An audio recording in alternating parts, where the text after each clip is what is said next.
Bona vesprà a tots i a totes i a tot el poble de Castalla.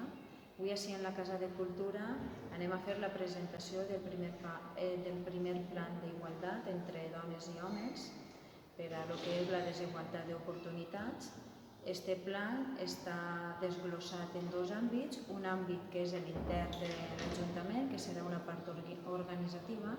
i l'altra part serà la part externa, que serà dedicar o treballar a partir de lo que és la ciutadania i el municipi.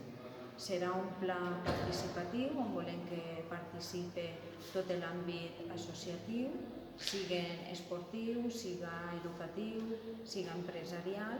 i este pla el que va embarcar va ser un temps de 4 anys que farem aquest treball, aquest diagnòstic, aquesta avaluació, i a partir de les 4 anys farem el que és el desglossament o l'explicament de lo que serà aquest plan d'igualtat.